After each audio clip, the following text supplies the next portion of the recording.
What happens when royalty meets reality television and refuses to play by the rules? In just 36 seconds, a prince went from guest to gone, escorted off stage in what became the most shocking moment in late-night history. It started like any other evening on the show. The studio lights were hot, the audience was buzzing with energy, and Greg Gutfeld sat behind his desk with that signature smirk, ready to do what he does best. Tonight's guest was supposed to be a ratings goldmine. Prince Harry himself was making the rounds, promoting his latest project, and somehow his team had agreed to put him in the hot seat across from one of cable news's most unpredictable hosts. From the moment Harry walked out, something felt different. The audience gave him the obligatory applause, but there was a tension in the air. Maybe it was the way he carried himself, chin slightly elevated, or the way he barely acknowledged the crowd. Greg stood up, extended his hand for a shake, and the prince took it with what can only be described as the limpest handshake in television history. "Welcome to the show," Greg said, settling back into his chair. "Thanks for joining us tonight." Harry nodded, adjusting his jacket. "Thanks for having me." "So," Greg started, leaning forward with his elbows on the desk, "you've been making quite a few appearances lately. Lots to promote, lots to talk about. How are you finding America these days?" "It's been good," Harry replied, his tone clipped. "Much better than the alternative." Greg raised an eyebrow. The audience let out a small murmur. The alternative being? Well, being trapped in a system that doesn't value authenticity or freedom of expression. Harry crossed his legs, sitting back like he owned the place. "Right," Greg said slowly, nodding. "So you came to America, land of the free, to escape a system that doesn't value freedom. That's certainly one way to look at it." "It's not one way to look at it," Harry shot back, his voice sharpening. "It's the truth. Some of us have actually lived through things you couldn't possibly understand." The audience went quiet. Greg's smile didn't waver, but his eyes changed. Anyone who watched the show regularly knew that look. It was the look that came right before someone got verbally dissected on national television. "You're right," Greg said, his voice calm and measured. "I haven't lived your life. I grew up in a regular American family, worked regular jobs, and had to earn everything I have. So, no, I don't know what it's like to grow up in a palace with servants and titles and generational wealth. You got me there." Harry's jaw tightened.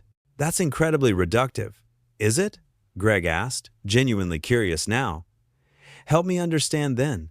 Because from where I'm sitting, and from where millions of Americans are sitting at home right now, it looks like someone who had every advantage in life is traveling around the world, complaining about how hard he had. You have no idea what you're talking about," Harry said, his voice rising slightly. "The press, the scrutiny, the complete lack of privacy. Do you know what it's like to have your entire life dissected by strangers?" Greg gestured around the studio.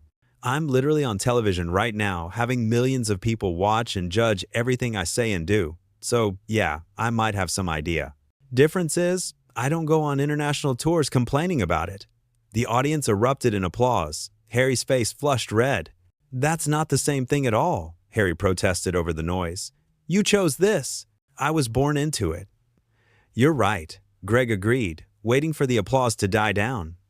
"You were born into it. Born into wealth, privilege, opportunity. Born into a family that's literally famous for existing. And now you're sitting here, in a country where people work 3 jobs just to pay rent, telling us how tough you've had it. Do you see why that might be a hard sell?" "I never said I had it tougher than everyone else," Harry said defensively. "I'm just sharing my experience. At every possible opportunity," Greg added. "With books, interviews, documentaries, podcasts. It's almost like you're using the same media machine you claim to hate to make millions of dollars." Harry leaned forward, his composure starting to crack. "I'm using my platform to speak truth to power." "Your platform," Greg repeated, letting the words hang in the air. "The platform you inherited by birth." "That platform?" "You're twisting my words," Harry said, his voice tight. "I'm using your words," Greg corrected. "That's kind of how conversations work. You say something, I respond to it. And right now, what you're saying is that you're some kind of freedom fighter speaking truth to power, while simultaneously being one of the most powerful and privileged people on the planet. Do you not see the contradiction there?" The audience murmured in agreement. Harry shifted in his seat, clearly uncomfortable. "My wife and I have faced racism, harassment, and threats to our safety," Harry said, his voice taking on a defensive edge. "Or does that not count as real problems in your worldview?" Of course those are real problems, Greg said, his tone softening slightly. Nobody's saying they're not. But here's the thing. You can acknowledge that you've faced genuine hardships while also acknowledging the incredible privileges you've had. Those two things aren't mutually exclusive. The problem is, every time someone points out the privilege part, you act like they're attacking you. Because they are attacking me, Harry insisted. You're doing it right now. I'm asking you questions, Greg said calmly. If that feels like an attack, maybe that says something about the questions, or maybe it says something about how you've insulated yourself from any real pushback. Harry's eyes flashed with anger. You think you're so clever, don't you? Sitting there in your Dacalas? Little cable news bubble, making jokes about people's lives. Little cable news bubble, Greg repeated, smiling now. That's good. Tell me, how many Americans watch this little bubble? I don't know, and I don't care, Harry snapped. Millions, Greg said. Millions of regular people who work hard, pay taxes, and don't spend their time complaining about how oppressed they are from their mansions in California. Those are the people watching right now. Those are the people you're talking to, and I gotta tell you, I don't think the message is landing the way you think it is. Harry stood up suddenly, his hands gripping the arms of his chair. I don't have to sit here and be lectured by someone who's never accomplished anything meaningful in his life.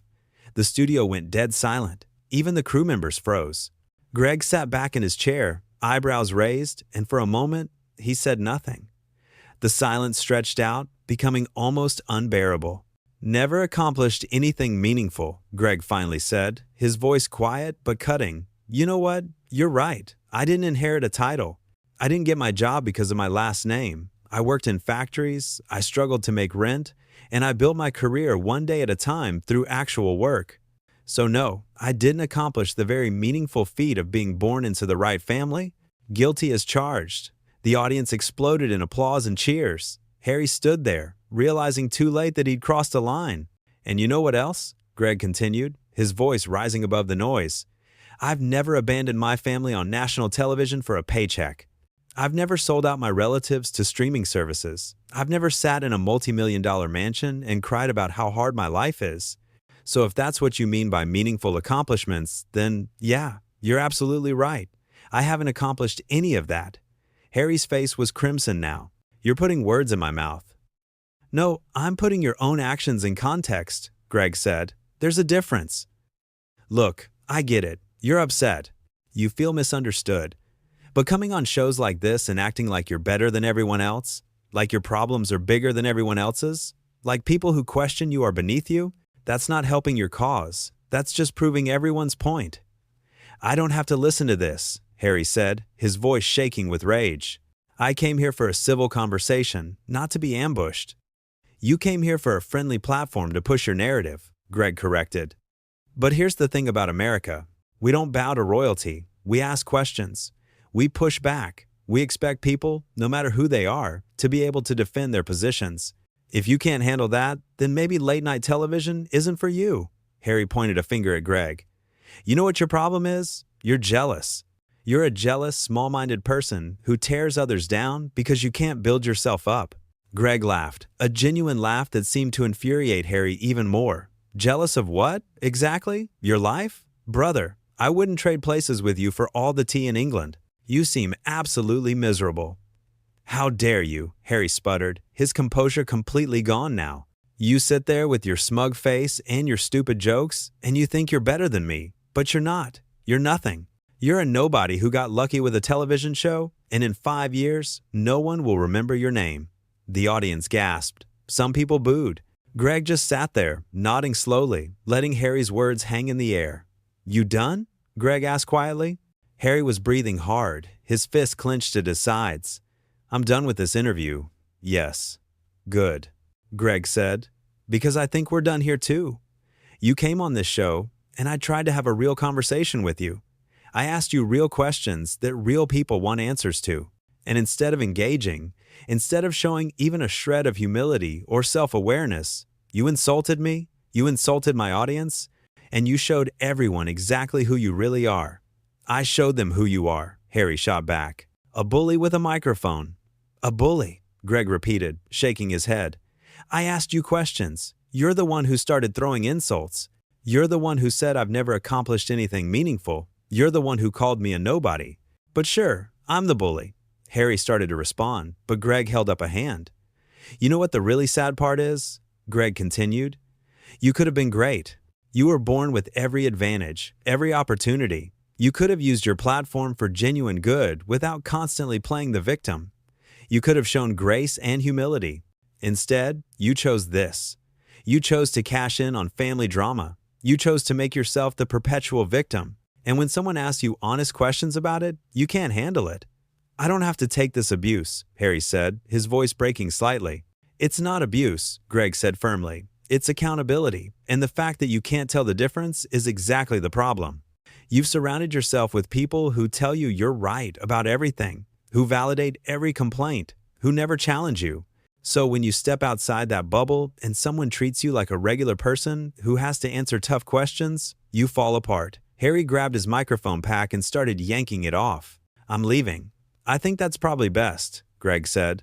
But before you go, let me say one more thing. This country, the one you chose to move to, the one you claim to love so much, it was built on the idea that no one is above criticism. Not presidents, not celebrities, and definitely not princes. If you want to live here, if you want to be taken seriously here, you need to understand that. You don't get special treatment because of a title.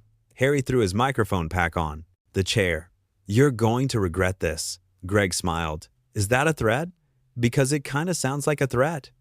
It's a promise, Harry said, his voice cold. You have no idea who you're dealing with. Actually, I think I have a pretty good idea, Greg replied. I'm dealing with someone who's used to getting his way, who expects everyone to treat him like he's special, and who throws a tantrum when that doesn't happen. Did I miss anything? Harry turned to walk off stage, but Greg wasn't done. You know what the funny thing is? Greg called after him. You came here to promote your message, to win people over, to show everyone how reasonable and relatable you are. And instead, you just proved every single criticism people have about you. So, thanks for that. Really, thanks for making my job easier. Harry spun around, his face twisted with rage. You're a pathetic little man, hiding behind a desk. You wouldn't last 5 minutes in my world. Your world, Greg said, still calm, still composed. You mean the world where you grew up in castles and had everything handed to you? You're right. I wouldn't last 5 minutes there because I'd be bored out of my mind. I prefer the real world, where people actually have to work for things. Harry took a step back toward the desk, and for a moment, it looked like things might get physical. Security guards appeared at the edge of the stage, ready to intervene if necessary. Come on, then, Greg said, his voice taking on an edge now. Come back. Say what you want to say. But remember, all of this is on camera. Every word, every action. So think very carefully about what you do next. Harry stood there, trembling with fury, caught between his anger and the realization that he was on live television making a complete fool of himself. The audience was silent, watching this spectacular meltdown unfold in real time. You're trash. Harry finally spat out. You and this entire show. Trash. And yet, you begged to come on, Greg reminded him. Your people called my people. You wanted this platform. You wanted this audience, but the second you didn't get the softball interview you expected, the second someone asked you real questions, you couldn't handle it. I handled it just fine, Harry said, his voice shaking. Really? Greg gestured around the studio. Is this what handling it looks like? Standing on stage, throwing insults, threatening the host? Because from where I'm sitting, this looks like a complete breakdown. A producer appeared at the edge of the stage, speaking urgently to Harry. He waved them off angrily. You think you've won something here, Harry said, his voice dropping to something almost menacing. But you haven't. You've just made an enemy. Greg leaned forward, looking Harry directly in the eyes. I didn't make an enemy. I asked questions. If that's enough to make me your enemy, then you've got a lot of enemies. Maybe the problem isn't everyone else. Maybe, just maybe, the problem is you. That was it. That was the moment. Harry lunged forward, not quite at Greg, but close enough that security immediately swarmed in. The audience screamed. Cameras caught everything, and in that moment, whatever credibility or sympathy Harry had left evaporated completely. Security guards gently but firmly grabbed Harry's arms, guiding him away from the desk. He struggled against them, still yelling. Get your hands off me, Harry shouted. Do you know who I am? Yeah. One of the security guards muttered. loud enough for the microphones to catch. "We know exactly who you are." They walked him backward toward the exit, and Harry continued his tirade. "This is assault," he yelled. "You're assaulting me. I'll sue all of you. I'll sue this network." Greg sat at his desk, watching the whole scene unfold with an expression somewhere between disbelief and vindication. He looked directly into the camera. "Ladies and gentlemen, Prince Harry," he said dryly. The audience didn't know whether to laugh or gasp. As Harry disappeared backstage, still shouting threats and insults, the studio fell into a stunned silence. Greg shuffled his papers, cleared his throat, and tried to regain some semblance of normalcy. "Well," he said, "that went about as well as expected." A few nervous laughs rippled through the audience. "You know, when you book guests for a show like this, you hope for good television," Greg continued, finding his rhythm again. "You hope for interesting conversation, maybe a little debate, some back and forth. What you don't usually hope for is a complete meltdown followed by a near physical altercation. But hey, we take what we can get." The audience laughed, the tension breaking slightly. "In all seriousness, though," Greg said, his tone shifting, "what you just saw is important, not because it was dramatic, not because it'll get clicks and views, but because it was real. That was a real person who's been on a very public campaign to control his narrative, completely losing control when faced with questions he didn't want to answer." He paused, making sure he had everyone's attention. "And I think that tells you everything you need to know," Greg continued. "When someone can't handle basic questions, when they resort to insults and threats, when they act like they're above accountability, that should make you wonder what they're really about. Are they really fighting for justice and truth like they claim? Or are they just angry that the world doesn't revolve around them anymore?" The audience applauded, slowly at first, then building to a standing ovation. "Now, I could sit here and tear into him more," Greg said, raising his hands to quiet the crowd. "I could list all the contradictions, all the hypocrisies, all the nonsense. But honestly, I don't need to. You all just watched it happen. You saw him claim to be the victim while acting like a bully. You saw him demand respect while showing none. You saw him prove every single point I was trying to make." He took a sip of water, letting his words sink in. "Here's the thing about America," Greg said, his voice taking on a more serious tone. "We don't worship royalty here. We don't bow and scrape and pretend that someone is special just because of their bloodline. We had a whole revolution about that, if you remember your history. In America, you earn respect. You earn your place. And you definitely don't earn it by throwing tantrums on television when someone asks you tough questions. More applause." Greg smiled. "So to Prince Harry, if you're watching backstage, and I'm guessing you are, let me say this. I hope you're okay. I genuinely do. I hope you find whatever it is you're looking for. But I also hope you take a long look in the mirror and ask yourself some hard questions. Why did you react that way? Why couldn't you handle a simple conversation? Why do you feel so attacked when someone treats you like a regular person?" He leaned back in his chair, looking relaxed now, in his element. "Because here's the truth," Greg said. "If you want to be a public figure, if you want to use your platform to influence people and change minds, you have to be able to handle criticism. You have to be able to defend your positions. You have to be willing to engage with people who disagree with you. And if you can't do that, if you fall apart at the first sign of pushback, then maybe the public stage isn't where you belong." The audience erupted again. Greg waited for them to settle. "Now, I know some people are going to say I was too hard on him," Greg continued. "They'll say I was disrespectful, that I didn't show proper deference to a member of the royal family. And to those people, I say this: respect is a two-way street. You want respect? Show respect. You want to be treated well? Treat others well. You want honest conversation? Be honest." He came on this show and immediately started with the victim mentality, immediately got defensive, immediately acted like my questions were personal attacks. That's on him, not me. He shuffled his papers again, signaling a transition. "All right, we need to take a break," Greg said, looking into the camera. "When we come back, we'll try to get back to our regularly scheduled programming, assuming we still have a show after all this. Stay with us." The cameras cut, and the studio burst into excited chatter. Producers rushed around, phones glued to their ears. The audience buzzed with energy, everyone talking at once about what they'd just witnessed. Greg sat at his desk, surrounded by chaos, with the smallest smile on his face. Because whatever else happened, whatever fallout came from this, one thing was certain. This was going to be the most talked about interview of the year. And every single word of it proved exactly what he'd been saying all along. The prince came looking for a friendly platform and found accountability instead. He came expecting softball, questions, and got real journalism. He came ready to play the victim and ended up showing everyone who the real antagonist was. And he did it all on his own, with no help from anyone else. Sometimes, the best way to prove your point is to just let someone talk. Let them show the world who they really are. No editing, no spin, no protection. Just raw, unfiltered truth captured on camera for millions to see. And that's exactly what happened here tonight.